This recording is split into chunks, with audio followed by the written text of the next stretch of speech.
Namo Buddhaya. Ya, selama COVID-19 ini boleh dibilang saya sudah lama tidak ke sini. Yang ke sini waktu ada pengukuhan pemberkatan pernikahan itu, dan waktu Bante Subara yang mulia Bante Sri Subara Ratno hadir di sini bersama 3 orang samanera. Dengan sekarang ini baru hadir lagi. Ya, jadi udah hampir 8 bulan mereka itu ya jarang hadir. Ya karena nggak leluasa ya. Kalau dulu kalau nggak ada yang nganter saya bisa naik komprengan atau naik bus. Tapi kalau sekarang kata Bante Adi di Ratano, Pak Ben tidak boleh naik angkutan umum. Kalau saya tahu nanti saya omelin. Karena saya kemarin ini di Cilur di Wihara Dharma Buddha, ada beliau tinggal 2 minggu kali di sana ya, kita waktu dana makanan ya, ngobrol ya, dia sekalian bercanda. Nah ini hari topik kita adalah 5 jenis marah. Marah itu sesungguhnya apa? Marah itu adalah penghalang atau penghancur, pengacau, seperti kita baca tadi di Buddha Jaya Mangala. Itu marah itu ya, itu adalah yang jenisnya makhluk yang mengacaukan kehadiran Buddha atau murid-murid Buddha yang mempraktekkan ajaran Buddha sehingga merealisasi nibbana itu diganggu. Tapi kita ada 4 jenis marah lagi yang bukan makhluk. Nah, yang pertama apa? Kanda marah. Kanda marah adalah 5 gugusan pembentuk yang menjadi objek kemelekatan. Ya, seperti kita tahu bahwa makhluk itu seperti kita ini manusia terdiri dari 5 gugusan pembentuk.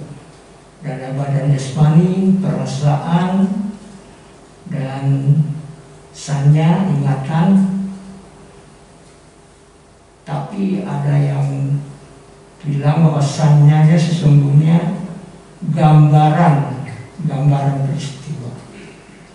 Ya, dan juga banyak terjemahan ya. Sensasi, ingatan, pengenalan, pengalaman, ya terjemahannya seperti itu. Jadi 5 gugusan pembentuk ini adalah objek kemelekatan.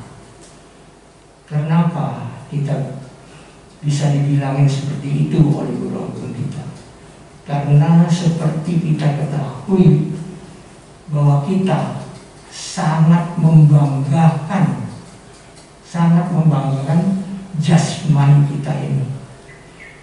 Coba kita pikirkan ya, jasmani kita ini sesungguhnya kalau menurut Wijaya Sutta kita sudah tahu bahwa tidak ada satupun dari jasmani kita 30 jenis macam di tubuh kita atau 7, ada yang bilang 32, ada yang bilang 31 ya. Wijaya Sutta 31, semuanya adalah kotor, tidak ada satupun yang bersih. Tapi kita sangat bangga akan tubuh kita. Coba kita pikirkan, kalau kita dianjurkan untuk meditasi, mengamati jasmani kita, ada 5 hal dianjurkan di situ. Pertama adalah rambut. Nah, kita ini apalagi kalau yang masih muda-muda, sangat bangga atas rambut. Termasuk yang tua juga, ya. Kalau masih itu jiwanya muda, rambutnya juga ditata dengan luar biasa. Rambut, karena kebanyakan orang, coba kalau kita barbershop, kita lihat itu gambarnya, gambar model rambut itu bermacam-macam, ya kita pilih. Kenapa? Memang itu suatu kebanggaan bagi laki dan wanita, ya. Mahkota, katanya juga, sebutannya juga mahkota. Apalagi ibu-ibu, bukan wanita yang remaja, yang belum sampai 60 tahun kali umurnya masih suka ke salon, ya. Salon biasanya suka ke salon kalau yang memang betul-betul membanggakan rambutnya, ditata dengan rambut, ditata dengan indah, rambutnya dibersihkan, ditata, dikasih wangian segala macam. Ya, itu salah satu karena kita melekat kepada keindahan rambut kita yang kita banggakan. Ya. Kedua adalah bulu badan. Kalau setahu saya nih, kalau saya masih remaja, baru mulai dewasa dulu, kalau nonton film barat, kalau dia berantem dibuka dada banyak bulunya, wah itu bangga juga, wah hebat ini orang, keren kelihatannya ada bulunya, ya gagah kelihatan. Jadi suatu kebanggaan juga bagi seorang laki-laki.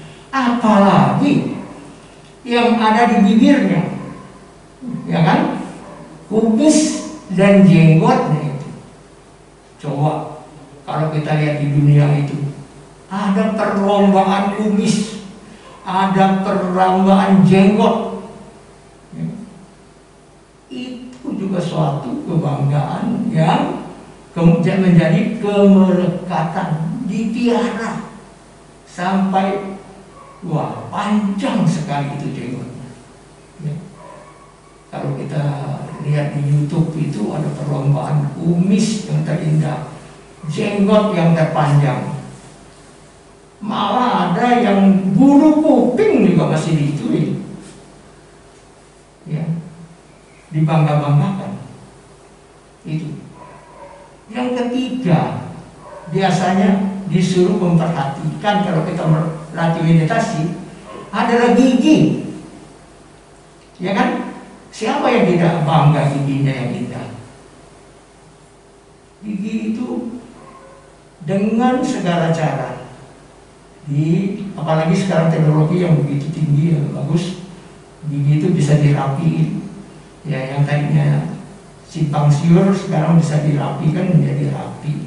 Tapi tentu jangka waktunya juga lama.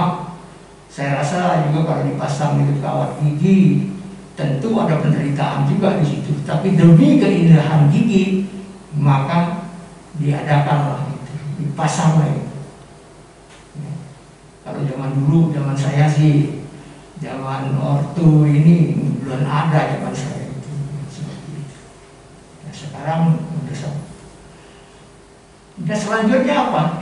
Kuku. Ya, kalau dulu paling-paling dikutek. Hanya kuku itu pakai kutek, sudah. Kalau sekarang dilukis kuku itu, kutek itu juga bermacam-macam, ya pakainya. Ya itu memang wanita biasanya baru tahu. Kalau kita laki-laki kurang paham lah itu kutek itu bagaimana dirawatnya, ya kan? Nah, satu lagi yang kelima ada apa? Kulit, ya kan? Kalau kulit kan wah dilulur, apa tuh namanya lulur? Ada yang mandi susu, ada yang mandi kembang, yang cilakanya lagi ada mandi lumpur, yang lebih cilaka lagi ada yang menggunakan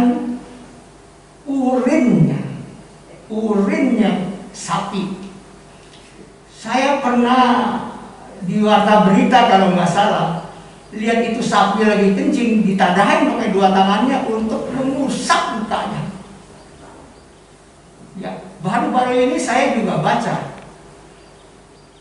Kalau itu di mana ya, di perdalaman Tiongkok atau di mana itu, menggunakan tahi kebo untuk itu memperindah mukanya, ya.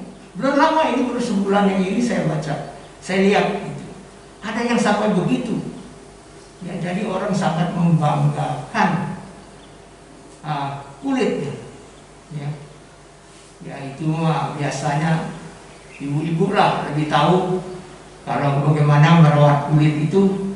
Tapi kalau sekarang bukan hanya ibu-ibu saja loh.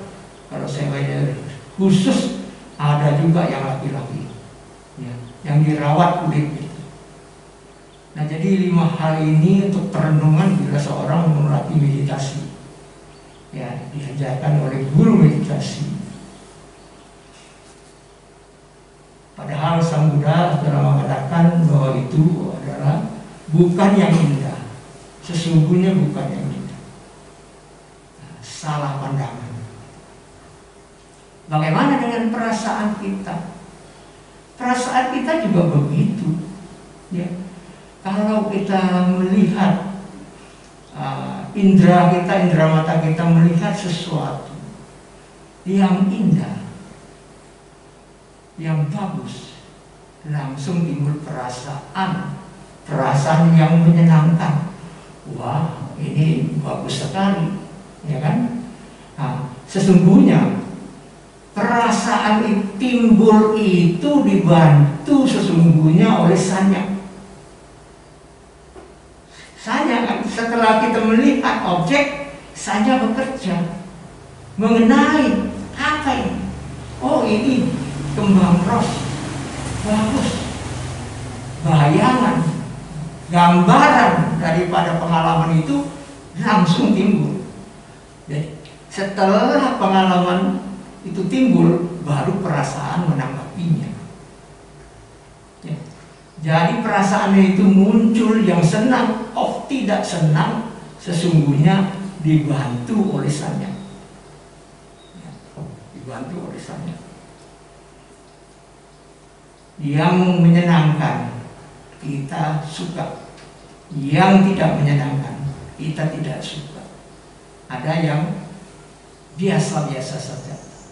Seperti kita jalan-jalan, misalnya di jalanan di Surya Kencana, banyak ketemu orang segala macam, ya biasa-biasa saja.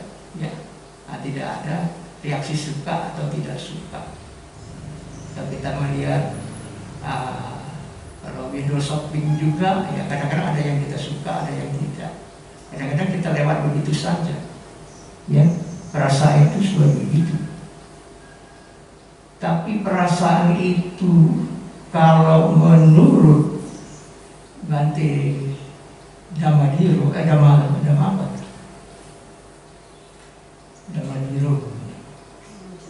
Dhammajato, bahwa perasaan itu sesungguhnya sama dengan kekotoran batin. Kekotoran batin itu ada 108.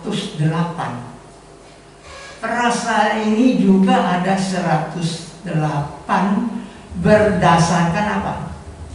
Berdasarkan salayatana. Jadi dihitungnya sama dengan moha, dihitungnya sama. Semuanya akan menjadi 108 perasaan. Saya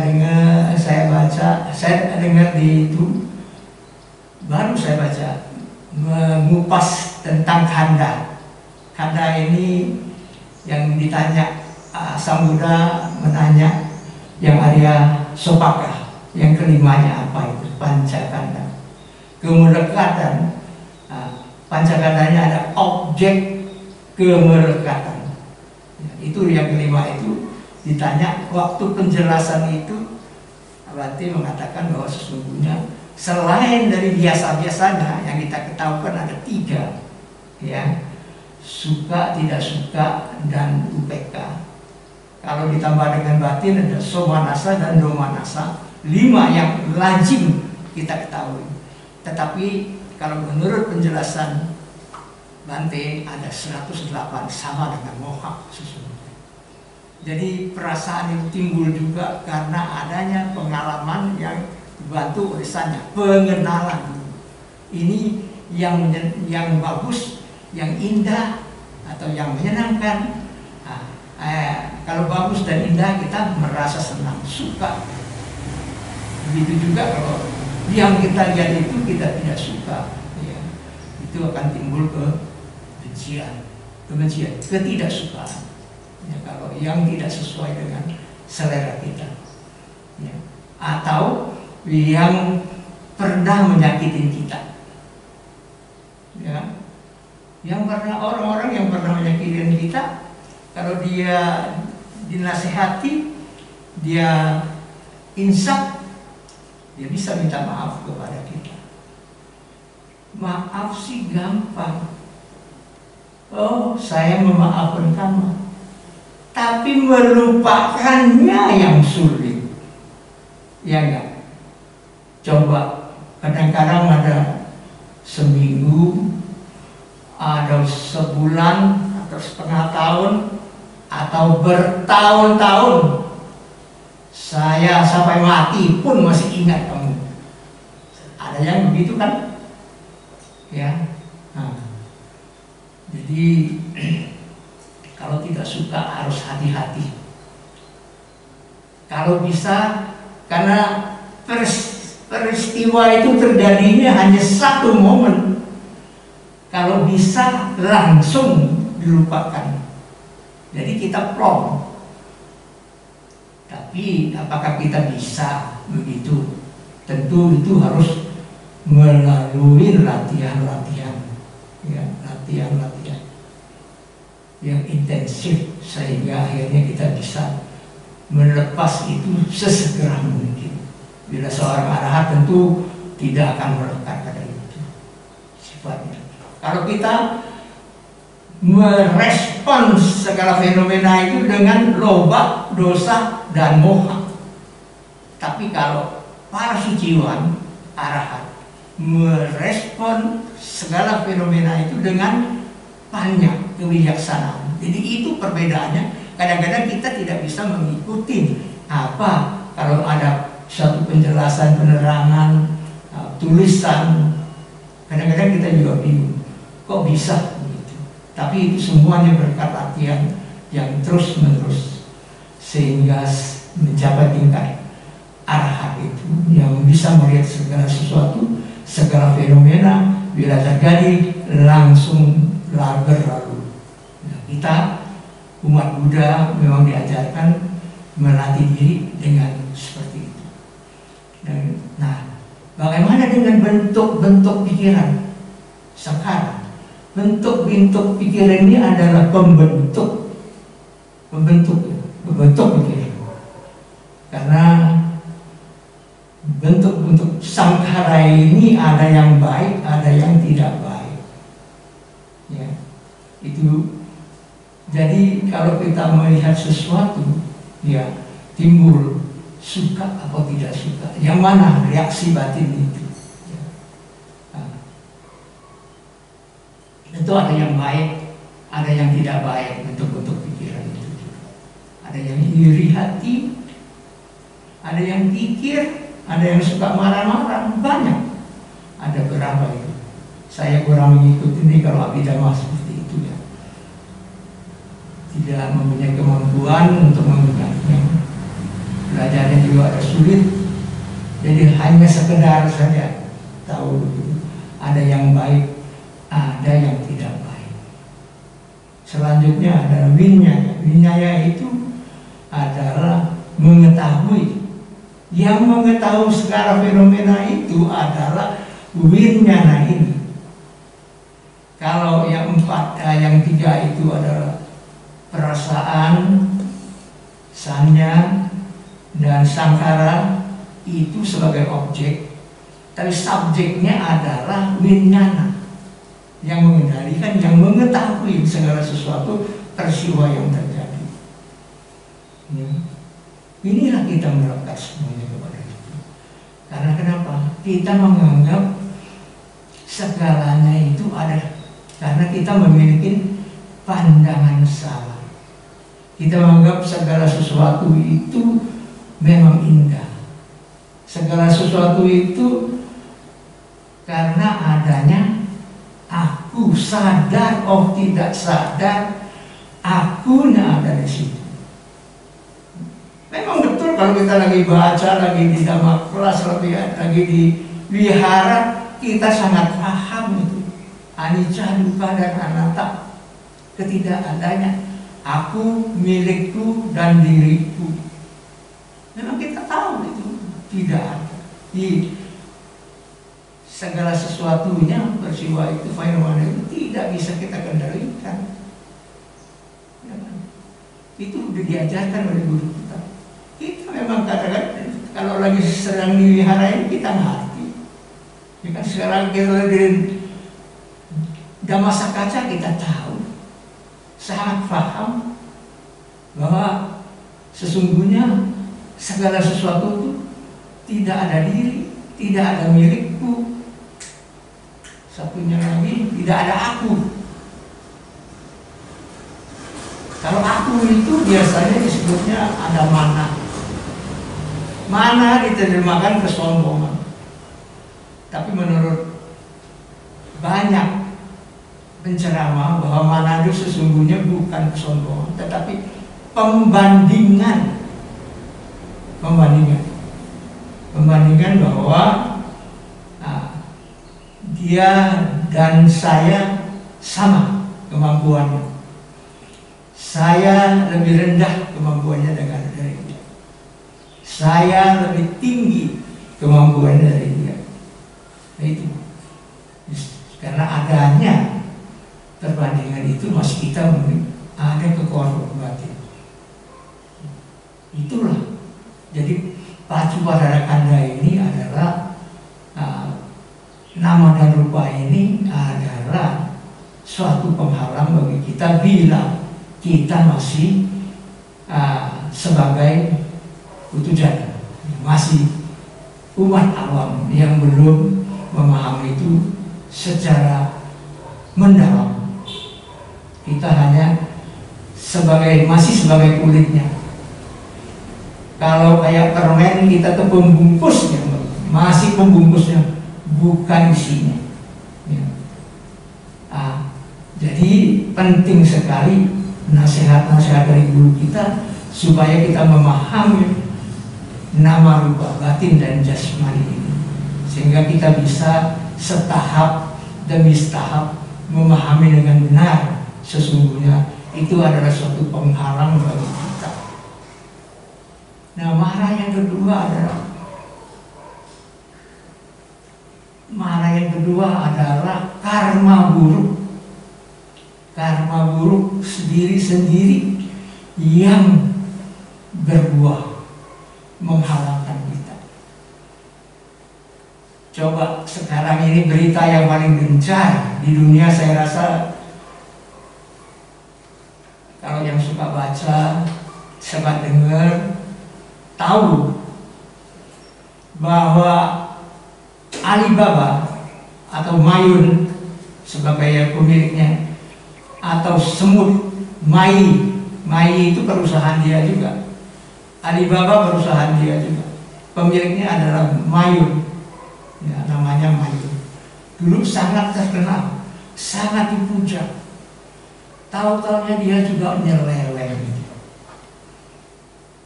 Itu harta kekayaan itu, modalnya juga itu banyak yang tidak benar. Sekarang baru ketangkap. Cuman bagusnya karena dia juga banyak membantu perusahaan pemerintah tadinya dengan uangnya yang didapat dengan tidak benar itu. Nah, kalau hukuman mati biasanya di Tiongkok hukuman mati. Tapi menurut saya baca di Mayun ini terhindar dari hukuman mati, tapi hukuman badan tetap masih dilaksanakan. Ya.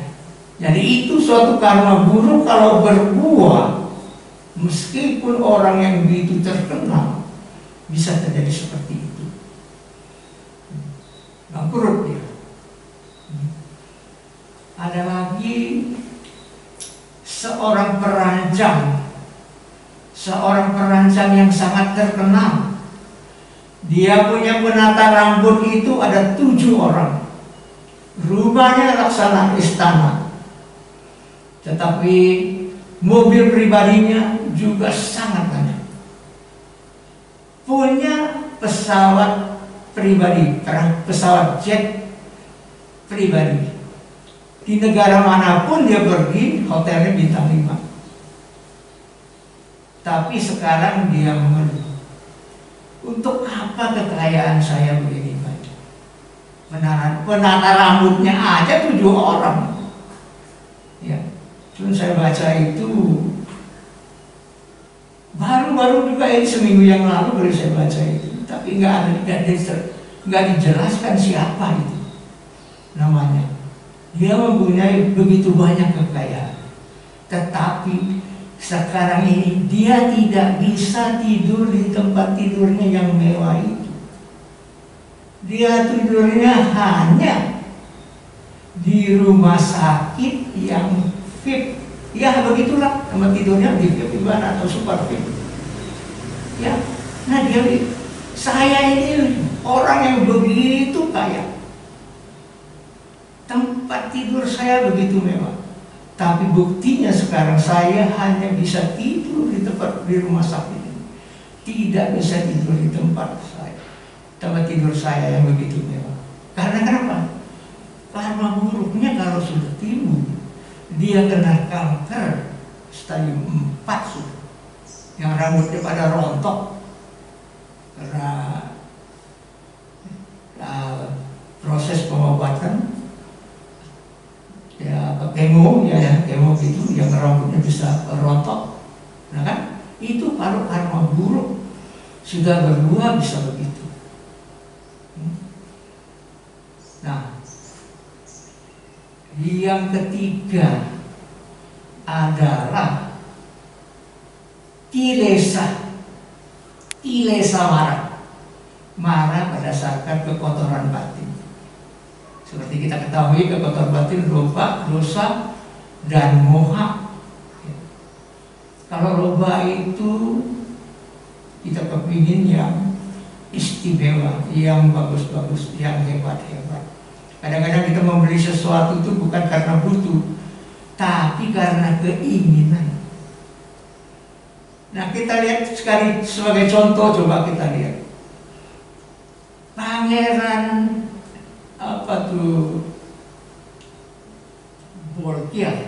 Pangeran Bolkiah ya, di Kalimantan ya, negara kecil, minyaknya banyak, kaya sekali.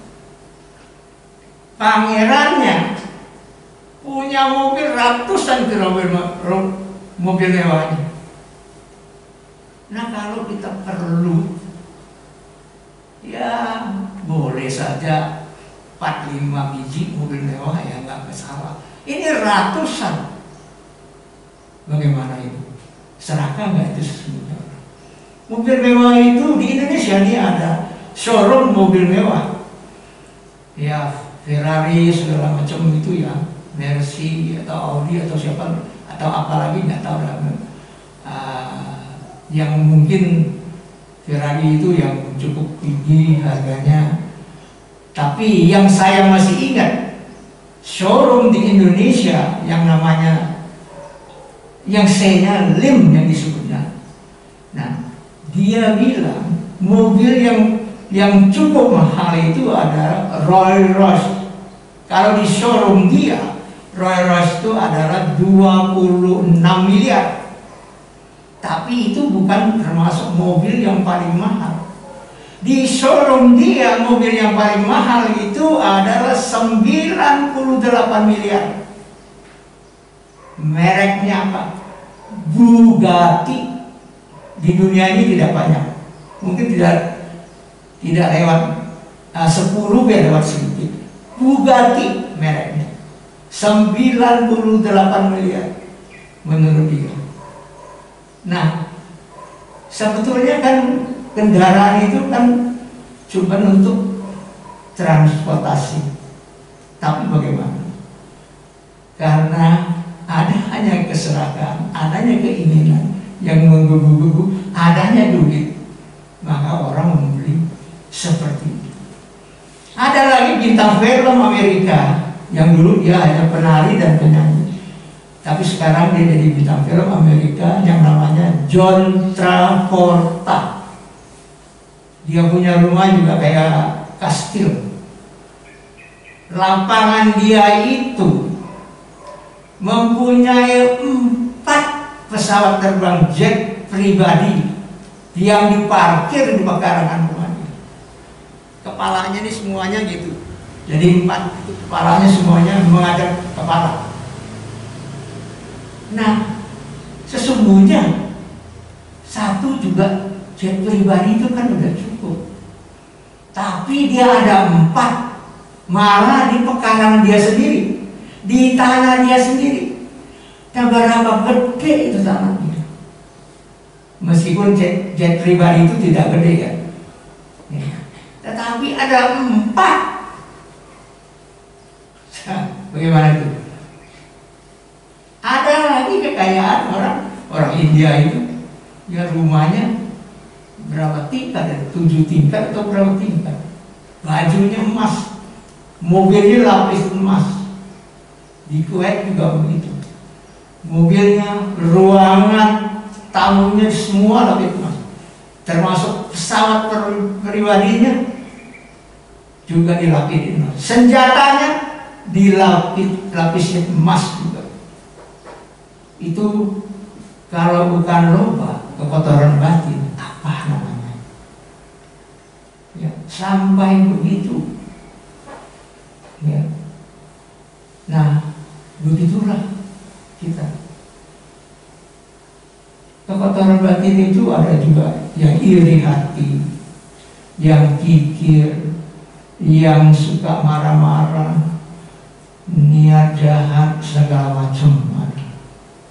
Kalau kita tersinggung, ada yang ngata-ngatain kita, ya langsung kita bisa benci, bisa menolak. Ya. Tapi kekotoran batin itu yang paling berbahaya. Karena kita bisa menganggap segala sesuatunya salah pandang. Karena kenapa? Sang Buddha sudah mengatakan kepada kita bahwa badan jasmani ini adalah sangat kotor. Dari 9 lubang keluar kekotoran. Dan sesungguhnya juga di dalamnya sangat kotor juga, nggak ada yang bersih. Apa yang bersih di dalam jasmani kita ini? Kelihatan bersih. Karena kenapa? Karena dibungkus oleh kulit. Sang Buddha mengatakan, kenapa bisa orang menganggap dirinya hebat dan mencela orang lain? Karena kebodohan, moha itu. Moha itulah yang membuat kita salah memandang segala sesuatu. Sesungguhnya anicca disebut nicca, ya. Anicca, dukkha, dan anatta itu. Sesungguhnya itu segala sesuatu di dunia ini tidak ada satupun yang permanen. Apa yang permanen adanya? Ya, kalau menurut Bhante Utamo, yang tidak kekal, yang hukumnya itulah yang permanen. Ya. Kalau segala sesuatunya itu tidak permanen, tapi hukumnya itu selalu ada dari dulu, sekarang, dan nanti juga. Anicca, dukkha, anatta itu ada. Karena Sang Buddha sendiri telah menyatakan, Sang Tathagata muncul atau tidak di dunia ini, hukum ini sudah ada, tetap ada.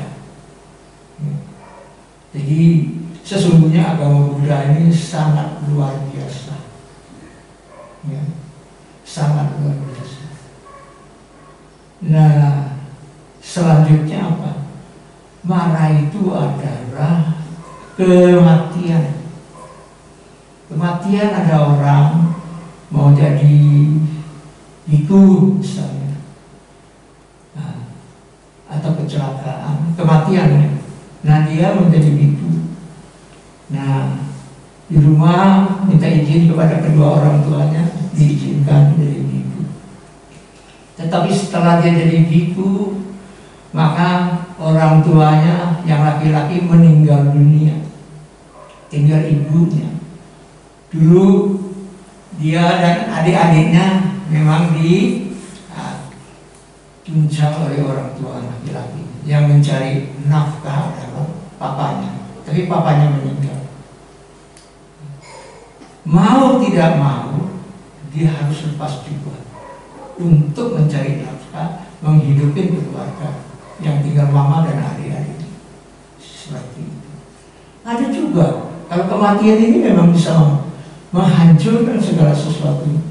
Seperti kita tahu peristiwa yang di Ancol gitu ya, biku dan Samanera begitu banyak terjadi celaka itu yang meninggal dunia. Jadi sesungguhnya menghambat tadinya ingin cita-citanya terbebas dari duka, dan karena kematian maka terhambat untuk sementara. Nah itu 4 yang bukan makhluk. Tetapi yang makhluk ini adalah Dewa Kutamara. Dewa Kutamara ini adalah dewa yang tertinggi. Dewa Paramita Wasawati, namanya dewa yang ke-6 itu yang paling tinggi. Dia punya kerajaan. Yang disebut kerajaan dia bukan raja, tapi daerah kekuasaan dia. Mara ini mempunyai daerah kekuasaan. Dia disebutnya daerah Kutamara.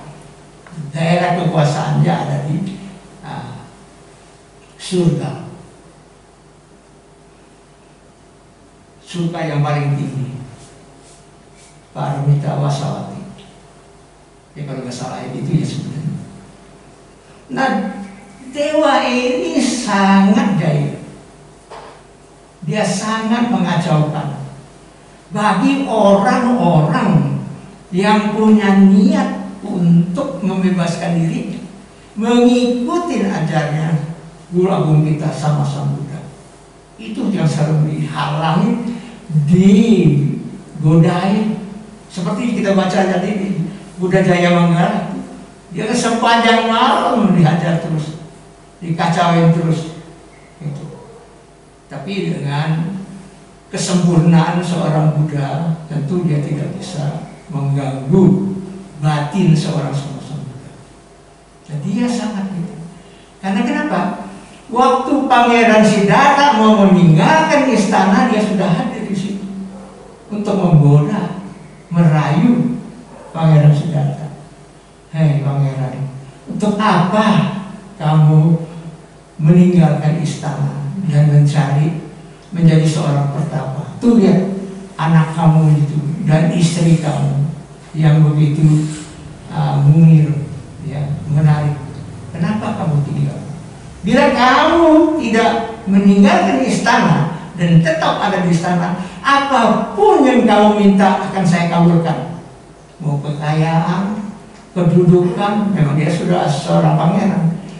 Dan juga kamu bisa saya jadikan raja di raja dunia. Bisa.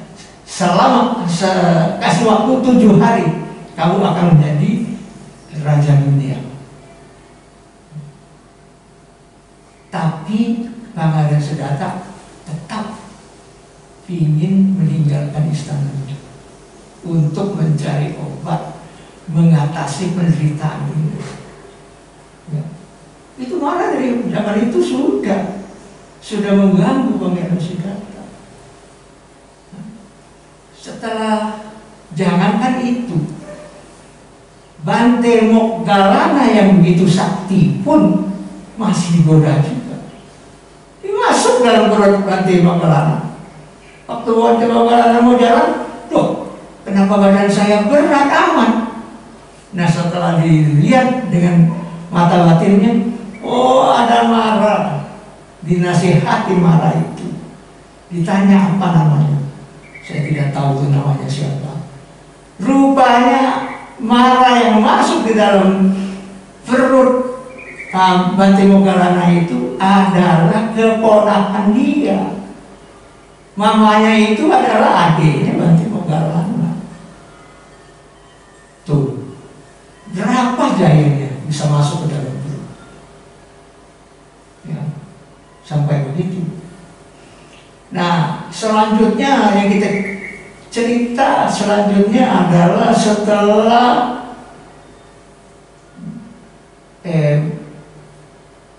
Sang Buddha umurnya sudah sampai 80 tahun mau parinibbana, Mara masih datang ke situ memberitahu Sang Buddha Bante sudah waktunya untuk Bante parinibbana.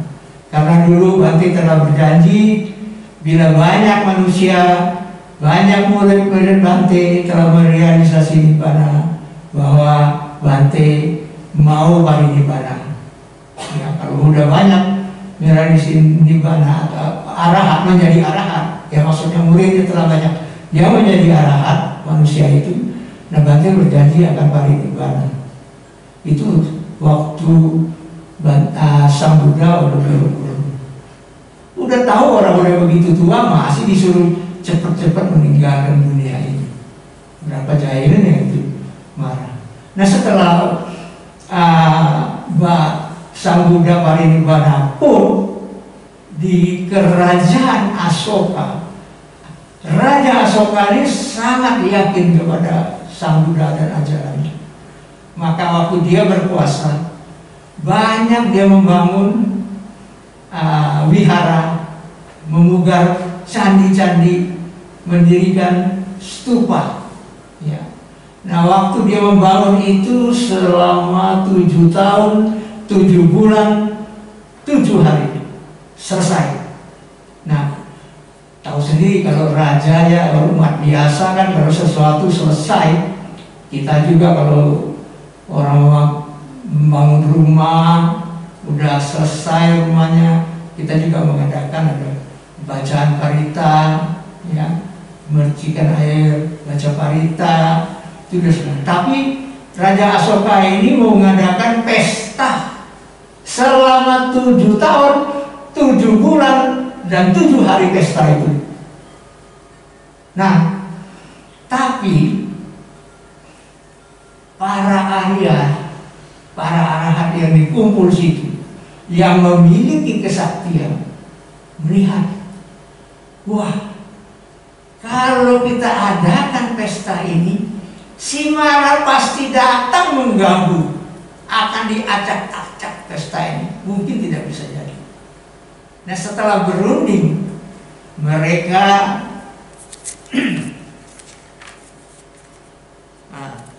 mereka tahu bahwa ada seorang Bante, seorang yang memiliki kesaktian yang luar biasa. Ya, kalau Sang Buddha masih hidup kan Bante Moggallana yang terhebat. Tapi ini setelah diselidikin, para Bante ini mengetahui bahwa ada seorang biku yang luar biasa, yang di atas mara kesaktiannya. Biku itu namanya Kisanaga Upabhuta Terah. Yang istimewanya biku ini tinggalnya bukan di daratan, rumahnya adalah di dalam air. Ya, dia bisa menciptakan rumah di dalam air, tinggal di dalam air, karena dia anggap di dalam air itulah tidak ada pengganggu, dia bisa tenang. Dia memiliki kesaktian di atas mara. Karena biku arahat itu, ya mereka juga memiliki kesaktian, tapi di bawah mara. Karena menurut cerita mara ini mempunyai kemampuan naik ke alam drama.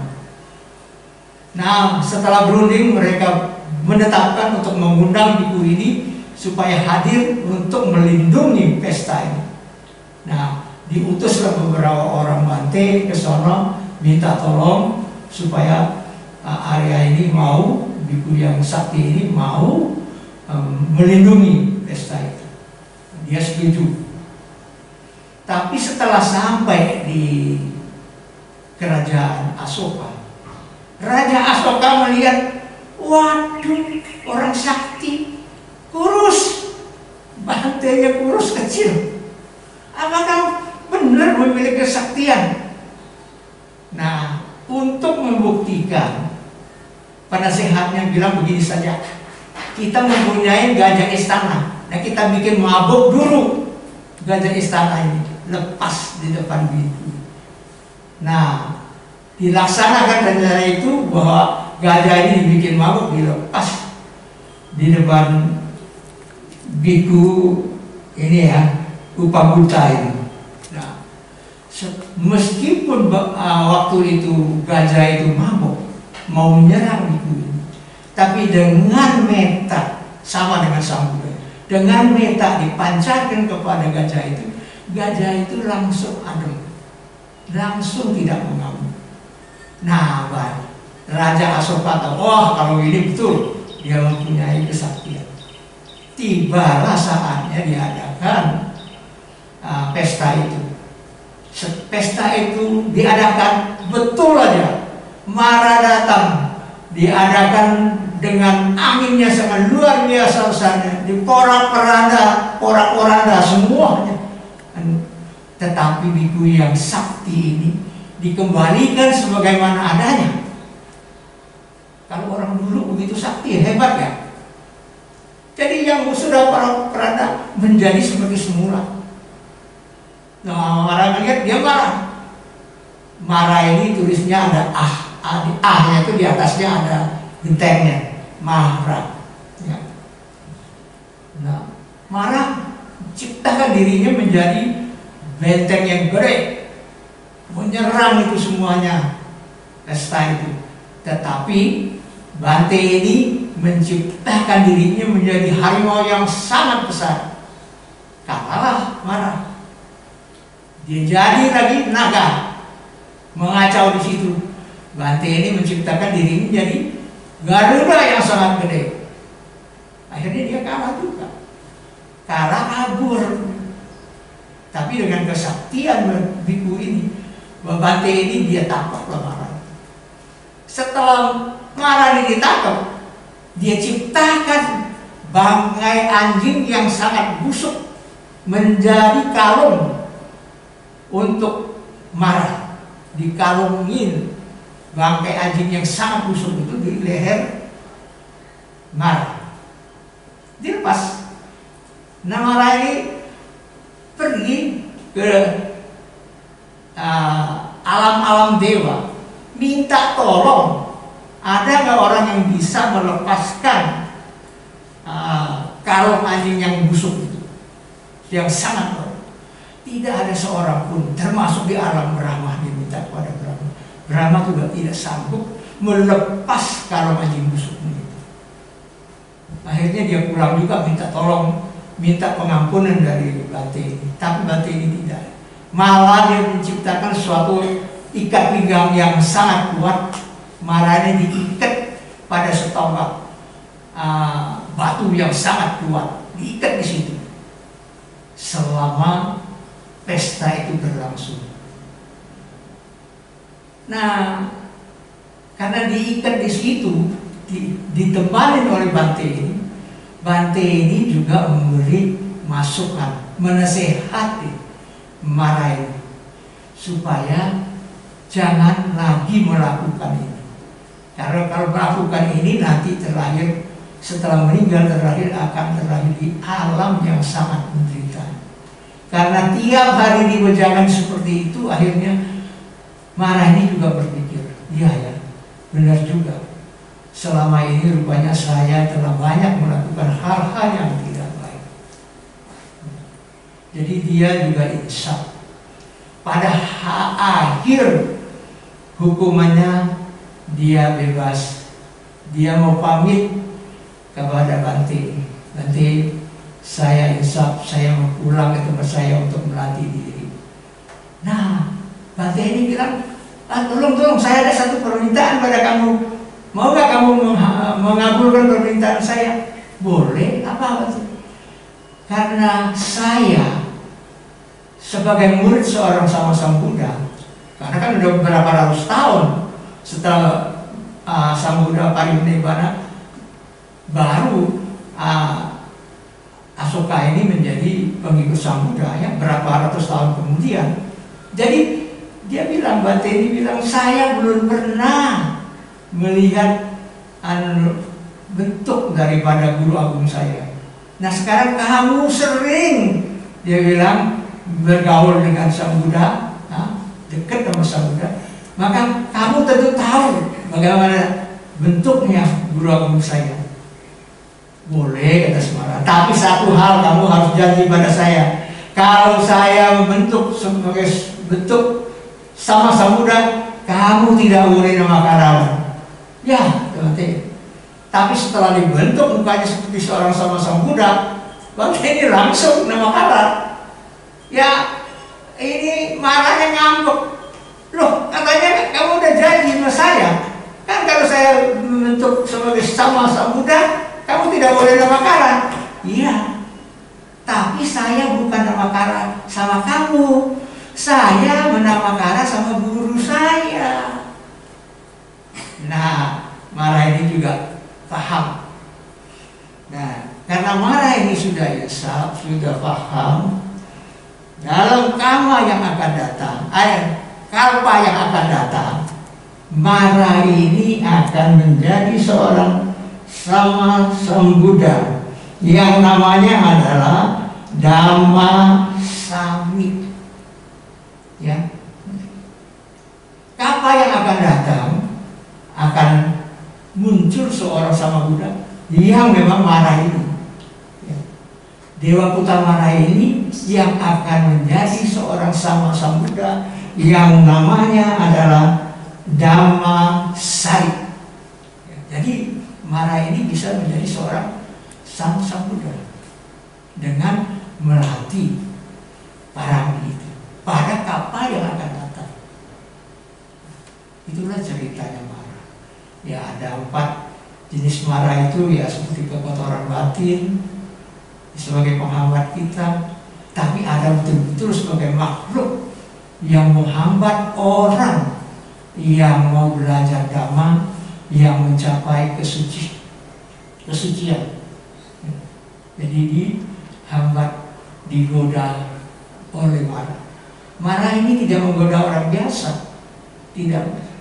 Marah ini menggoda, menghambat orang, merayu orang yang memang sudah sotapana, sakadagami, anagami, dan arahat maggah. Seorang arahat maggah masih digoda marah. Ya, jadi marah ini sangat-sangat jahil, sangat kurang ajar. Tapi belum pernah saya baca bahwa marah ini membunuh. Tapi kalau mengganggu, sangat mengganggu. Dengan segala macam cara, dia akan menghambat seseorang merealisasi kesucian tertinggi, menjadi murid Buddha sesungguhnya. Ya, itulah ceritanya marah. Jadi ada 5 jenis marah ini, seperti ini. Ini saya referensinya dari Bante Panya, Bante Atadiro, Bante Dhamma, apa tadi saya bilang itu, sama satu Bante lagi, Asin Hemida.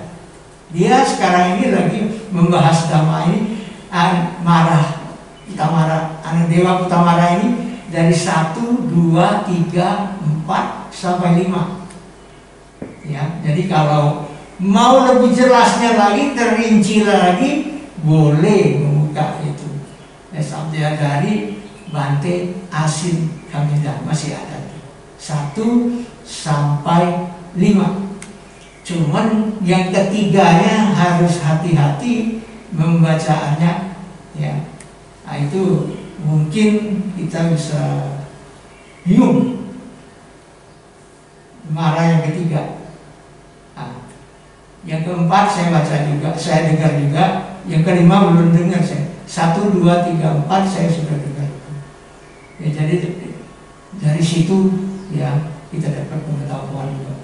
Semoga apa yang saya bawakan ini ya bisa menambah sedikit pengetahuan kepada kita bahwa ada 4 jenis yang menggoda kita, yang menghambat kita karena kekotoran batin itu, karena salah pandang, ya. Jadi setelah tahu, kita tentu harus belajar membaca, belajar mendengar, praktek dhamma. Ya, semoga batin kita berkembang sesuai dengan keinginan kita menuju terbebasnya daripada duka. Saya rasa hanya sekian yang dapat saya lakukan. Sekarang mari kita tutup sampai serta membantu Sopi bantu Nawo Budaya.